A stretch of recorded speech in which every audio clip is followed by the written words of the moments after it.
La educación está reprimiendo los talentos y habilidades de muchos estudiantes y está matando su motivación para aprender. Ken Robinson. En los últimos 50 años, las esferas económica, cultural y personal han dado un vuelco en el mundo entero. Y sin embargo, los sistemas educativos no han movido un ápice sus programas y sus objetivos. ¿Por qué se aburren los niños y niñas en el colegio? ¿Por qué llegan al mundo adulto sin tener idea de sus propios talentos y capacidades? El líder en educación y creatividad, Ken Robinson, llama hoy en redes a demoler una educación nacida para y por las sociedades industriales. La sociedad de la información actual necesita jóvenes creativos y motivados.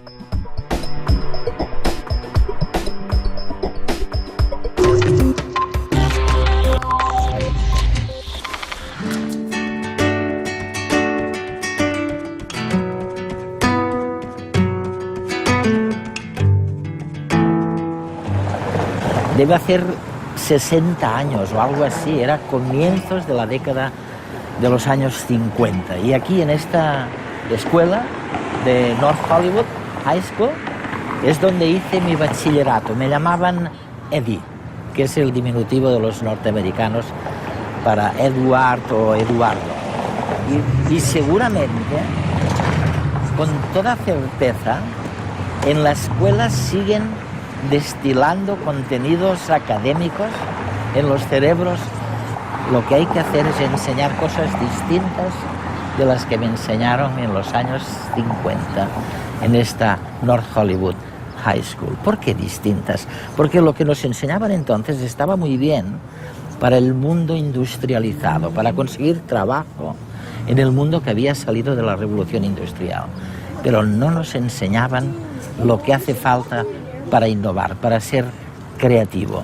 Y para eso, básicamente, hoy día sabemos que lo que hace falta es ayudarnos a elegir, ayudar a los jóvenes, ayudar a los hijos y a las hijas a elegir primero cuál es su dominio, cuál es lo que de verdad les gusta y no tanto lo que está ocurriendo fuera de ellos mismos.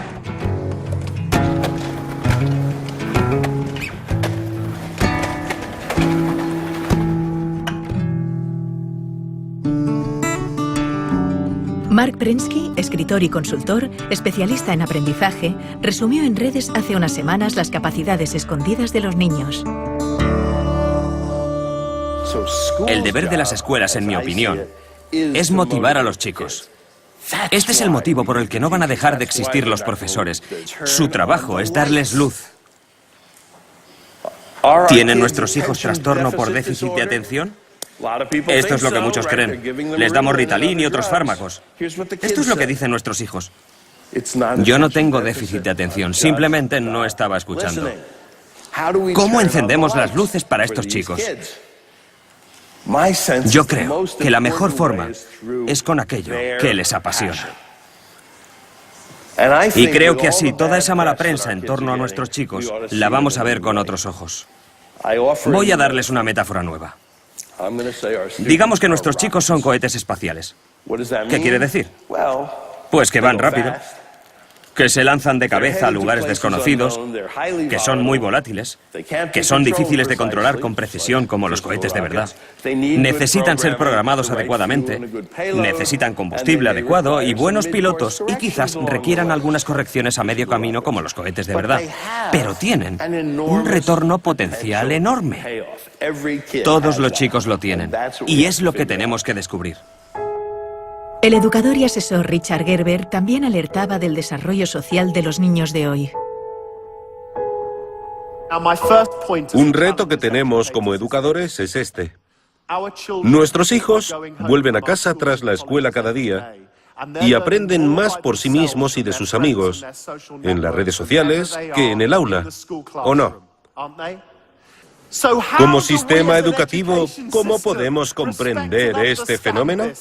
Los niños son consumidores sofisticados. Ya no tienen que esperar a que les enseñemos las cosas. Las encuentran por Internet, crean vínculos de amistad, aprenden unos de otros.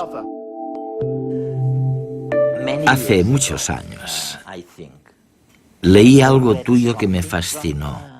porque pensé que nadie había dicho antes algo tan sencillo y tan cierto a la vez. Dijiste que elevar los estándares o los niveles de educación no sirve de nada si los niveles en cuestión no son válidos o si están equivocados. Y desde entonces he intentado leer todo lo que has escrito, como Out of Our Minds, por ejemplo. ¿Podrías explicarnos tu punto de vista? Mi experiencia es que la mayor parte de nuestros sistemas educativos están desfasados, son anacrónicos. Se crearon en el pasado, en una época distinta, para responder a retos diferentes. Con el tiempo, se han vuelto cada vez más limitados. En todas partes del mundo hay intentos de reformar la educación, y uno de los grandes mantras es que hay que elevar los estándares. Y me hace gracia porque, por supuesto que deberíamos mejorarlos siempre, pero no sirve de nada aumentarlos si están equivocados. Por ejemplo, en la mayoría de sistemas, se insiste mucho en elevar los estándares de matemáticas y de lengua, que por supuesto son muy importantes, pero no son lo único que cuenta en la educación. Las disciplinas artísticas cuentan, las humanidades cuentan, también la educación física. Me gustaría saber si es cierto que ha habido tantos cambios turbulentos, que ha surgido esa disparidad o esa gran brecha entre la educación por un lado y las necesidades individuales de las personas por otro. ¿Cuáles son, de verdad, esos cambios que han ocurrido? Pues creo que hay varios. Si nos planteamos cuál es el propósito de la educación, los políticos a menudo hablan de volver a lo esencial, a lo básico. Y creo que hay que hacerlo, pero primero tenemos que ponernos de acuerdo sobre qué es lo esencial. En mi opinión, la educación, desde la guardería hasta la formación de adultos, tiene en líneas generales 3 objetivos. O por lo menos debería tenerlos. Uno de ellos es económico. Es innegable que una de las grandes expectativas que tenemos sobre la educación es que si alguien tiene estudios, estará en mejor posición para conseguir un trabajo, y la economía se beneficiará. Por eso invertimos tanto dinero en la educación. Y ahora no es así. El problema es que las economías del mundo han cambiado diametralmente en los últimos 50 años. El mundo cada vez está más dominado por los sistemas de información. Estamos inmersos en una economía de servicios y la industria se ha trasladado fuera de Europa. Ahora mismo se ubica mucho más en Asia. Por consiguiente, económicamente, el mundo de ahora no tiene nada que ver con el mundo en el que tú y yo crecimos. La revolución industrial forjó nuestro mundo, pero también fraguó nuestros sistemas educativos.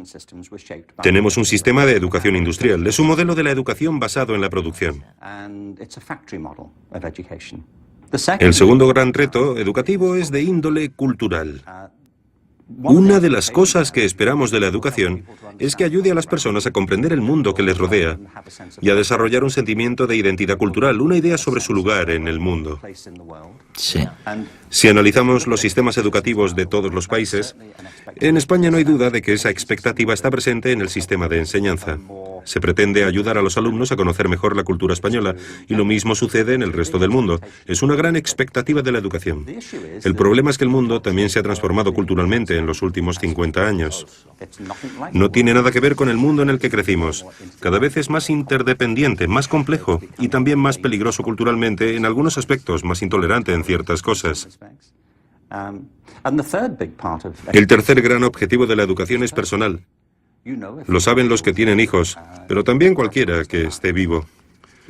Una de las cosas que esperamos de la educación es que nos ayude a convertirnos en la mejor versión de nosotros mismos, que nos ayude a descubrir nuestros talentos, nuestras destrezas.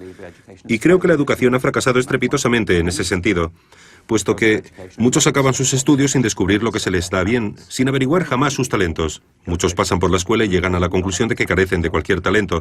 Y esto sucede porque en el fondo tenemos una visión de las aptitudes muy limitada.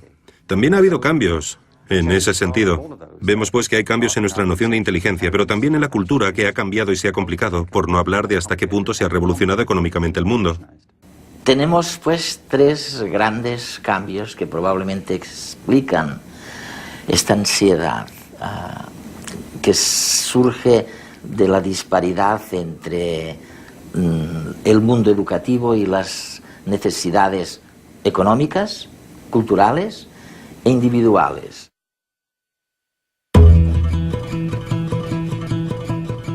Hacer un fuego, cazar, recolectar plantas comestibles, fabricar recipientes y armas.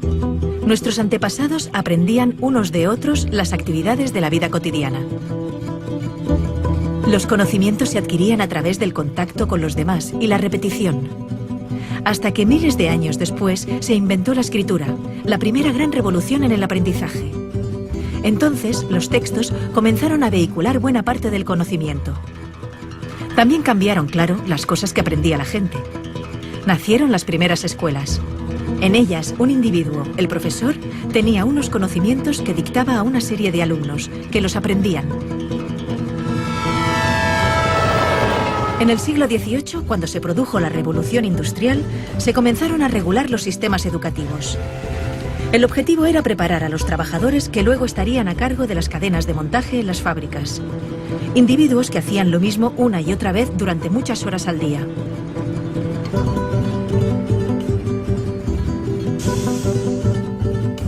La escuela que se inventaron seguía ese patrón. Todos los niños repetían y repetían de memoria determinados conocimientos. Un proceso estandarizado y lineal, en el que les enseñaban aquellas materias que se consideraban útiles para la recién nacida economía industrial. Es el modelo que ha perdurado hasta nuestros días. Sin embargo, ya no nos sirve, porque el mundo, en el último medio siglo, ha cambiado radicalmente. Los avances espectaculares que se han producido en ciencia y tecnología han hecho, por una parte, que pasemos de ser una sociedad industrial basada en la producción masiva de objetos a una sociedad de servicios y de información, en la que el motor son las ideas y la creatividad, la capacidad de inventarnos nuevos oficios más acordes al siglo XXI. Y por otra parte, los descubrimientos científicos nos han permitido conocer mejor cómo funciona nuestro cerebro, el órgano encargado del aprendizaje, y descubrir algo que los griegos ya sabían, que no aprendemos repitiendo, de memoria, sino haciendo, cuando nos emocionamos. Por eso, hay que transformar la escuela de arriba a abajo. Necesitamos un sistema educativo que, mediante el aprendizaje social y emocional, fomente la educación personalizada, que potencie el desarrollo de cada individuo, que estimule la creatividad, la pasión, la energía, el talento. Porque nuestro futuro está lleno de nuevos retos que requerirán nuevas soluciones. Y estas dependerán de cuán creativa, vital y variada sea la gente. Y también feliz. Y para ser feliz necesitamos realizarnos y desarrollarnos. Descubrir y cultivar aquello que nos motiva y hace sentirnos bien. Bienvenidos a la escuela del siglo XXI.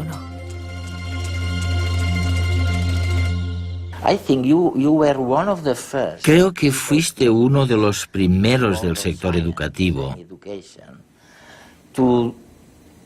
en hablar de la desafortunada división entre ciencias y la cultura o las artes. Y es curioso, porque nosotros, cuando preparamos programas científicos, a menudo tenemos que enfrentarnos a un dilema. Nos planteamos que un tema no encaja bien en lo que los científicos denominarían temática científica, así que es mejor descartarlo. Pero tú afirmas que como resultado de esta escisión entre la ciencia y las disciplinas artísticas, hemos ignorado un campo fantástico, el de la creatividad. ¿A qué te refieres exactamente? Pensemos de nuevo en la educación.